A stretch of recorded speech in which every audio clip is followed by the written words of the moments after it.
आसतु आज आम शुणा गोटे सफल मनीष जीवन में बाधा सृष्टि करुवा तार तीन गोटी महाशत्रु। गोटे पूर्ण मनीष तैयारी होगापाई ता रास्तार बाधा सृष्टि करुवा ये तीन महाशत्रु जो माने आम जीवन में प्रति मुहूर्त आमको आम लक्ष्य पथर दूरे दे था। से भितर मुख्य मुख्य तीनोटी शत्रु रही था।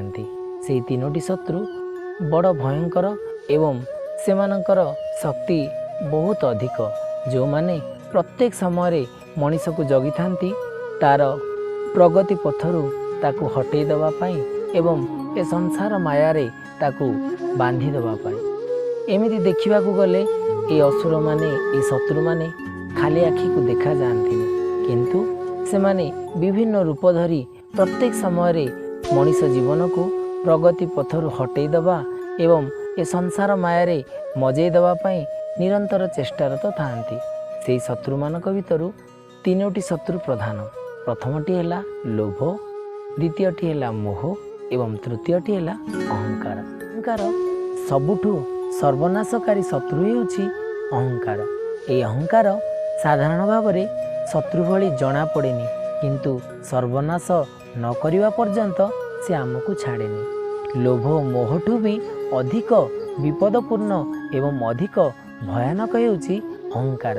ये अहंकार सबुठु ऊर्ध्वरे तो लोभ प्रथमे जन्म निए तापरे मोह एवं लोभ मोहर तृप्ति जदि न हुए ताकू सुरक्षा देवा पाई अहंकार आपे आपे जन्म नहीं थाए।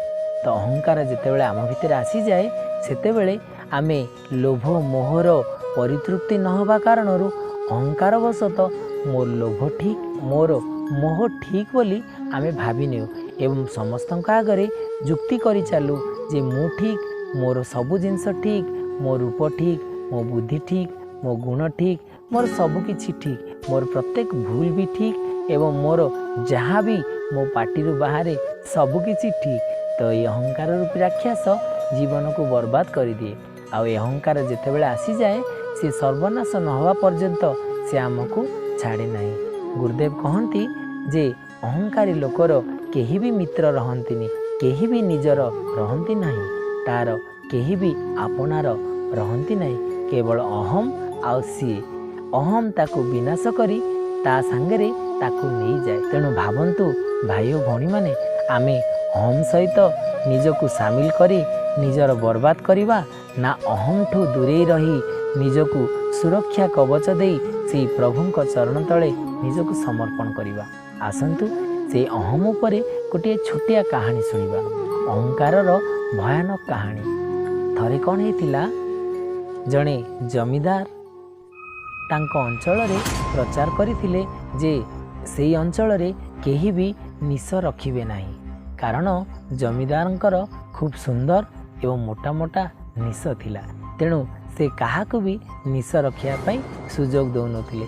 जेते दिन पर्यंत जमीदार अछंती जमीदारंक सामनारे कहार भी निश रहिबनी। तेणु से गाँर प्रत्येक लोक निश काटुथिले एवं समस्ते नतमस्तक होई जमीदारंक आगरे प्रणाम करुथिले।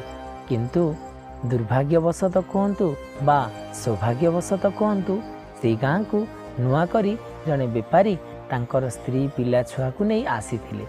किछि दिन बेपार कला परे सी कौन कले अजाणतरे से जमीदारंकर घर आड़ को चली गले। जमीदार देखुछंती जे कई जणे निश रखी तांको आगरे आसुछंती। जमीदार कहिले किए मो अंचल रे पुणी निश रखिबा लोक किए मो बिना तो ए गाँव में क्या निश रखिबार अधिकार नहीं ताले किए निश रखिछंती। सेतेबेले जमीदार तांको डकेइले एवं डाकिला परे तांको कहिले जे तुरंत तुमर निश काट ता नहेले तुमको दंड दिया जीवो।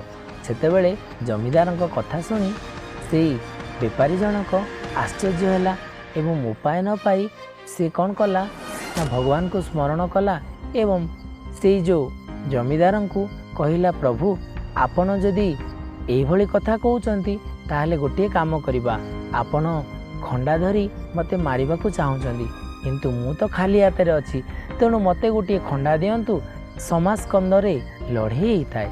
जमीदार तांको पाखरे थिबा सेवायत मानकु आदेश देले ଯେ शीघ्र ଯାଇ ତାଙ୍କ ହାତରେ ତରବାରୀ ଦିଅ। ସେତେବେଳେ ଏଇ ଯେଉଁ ବେପାରୀ ଜଣକ ପୁଣି ଥରେ ଚିନ୍ତା କଲେ, ଆରେ ବା, ମୁଁ ତ ଖଣ୍ଡାରେ ପାରିପାରିବିନି, ୟାଙ୍କ ସହିତ କ'ଣ କରିବି?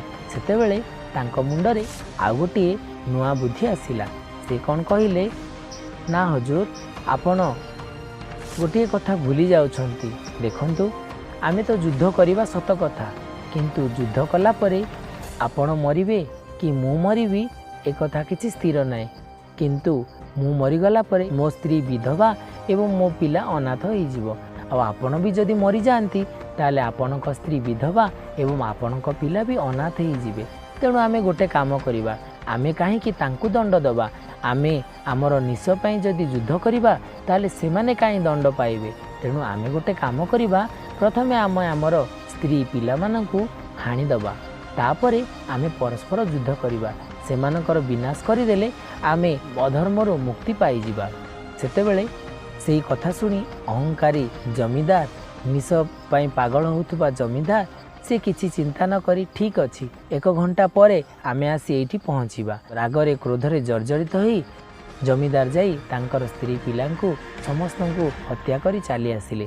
ଏବଂ ସେ ସମୟରେ ଏଇ ଯେଉଁ ବେପାରୀ ଜଣକ ଫେରି ଆସିଲେ, କିନ୍ତୁ ତାଙ୍କ ହାତରେ ଖଣ୍ଡା ନଥିଲା କି ଆଉ ନାକ ପାଖରେ ନିଶ ବି ନଥିଲା। ଜମିଦାର କହିଲେ, ଏ କ'ଣ କଲ? ତମେ କାହିଁକି ନିଶ କାଟି ଚାଲି ଆସିଲ? ପ୍ରଭୁ, ମୁଁ ଭାବିଲି ମୋ ସ୍ତ୍ରୀ ପିଲାମାନଙ୍କୁ ବିଧବା କରିବାଠୁ ମୋ ନିଶ ମୂଲ୍ୟବାନ ନୁହେଁ, ତେଣୁ ମୁଁ ମୋ ନିଶକୁ କାଟି ଚାଲି ଆସିଲି। ଆପଣଙ୍କ ସର୍ତ୍ତ ଅନୁଯାୟୀ ମୋ ନିଶ କଟି ସାରିଛି, ତେଣୁ ଆପଣଙ୍କ ସହିତ ମୋର ଆଉ ଯୁଦ୍ଧ କରିବାର ନାହିଁ। ସେତେବେଳେ ଜମିଦାର କ୍ରୋଧ ଶାନ୍ତ ହୋଇସାରିଥିଲା ଏବଂ ସର୍ବସ୍ୱ ସେ ହରେଇ ବି ସାରିଥିଲେ। ତେଣୁ ଭାବନ୍ତୁ ଭାଇ ଓ ଭଉଣୀମାନେ, ଅହଙ୍କାର କ'ଣ କରେ? ନିଜର ସର୍ବସ୍ୱ ବିନାଶ କରେ। ସେ ମଣିଷକୁ ଅନ୍ଧ କରିଦିଏ, ମଣିଷକୁ ଅଜ୍ଞାନୀ କରିଦିଏ। ଅହଙ୍କାରରେ ଯେତେବେଳେ ମଣିଷ ଅନ୍ଧ ହୋଇଯାଏ ସେ ନିଜର ସର୍ବନାଶ କରିଥାଏ। ତେଣୁ ଆପଣମାନେ, ଆମେ ସମସ୍ତେ ଯଦି ଅହଙ୍କାରର ଅଧୀନ ହେବା ତାହେଲେ ଆମେ ଆମର ସର୍ବସ୍ୱ ସମାପ୍ତ କରିବା ପର୍ଯ୍ୟନ୍ତ, ନିଜର ବିନାଶ କରିବା ପର୍ଯ୍ୟନ୍ତ ଆମେ ଆଗକୁ ଧାଇଁ ଚାଲିବା। ତେଣୁ ଭାବନ୍ତୁ, ନା ଏ ଅହଙ୍କାର ଭଗବାନଙ୍କୁ ପ୍ରିୟ, ନା ଜୀବନକୁ ସୁନ୍ଦର କରିଥାଏ। ଆଉ ଅହଙ୍କାରୀ ମଣିଷ କେବେ ବି ଭଗବାନଙ୍କର ହେଇପାରେନି, କାରଣ ଭଗବାନଙ୍କ ପାଖରେ ବିନୟତା, ବିନମ୍ରତା ଏବଂ ମୁଁକୁ ସମର୍ପଣ କଲେ ସେ ଉଦୟ ହୁଅନ୍ତି। ତେଣୁ ଅହଙ୍କାରୀ ମଣିଷ କେବେ ବି ଇହଲୋକ ପରଲୋକ କେଉଁ ଲୋକର ବି ସୁଖ ପାଇପାରେ ନା।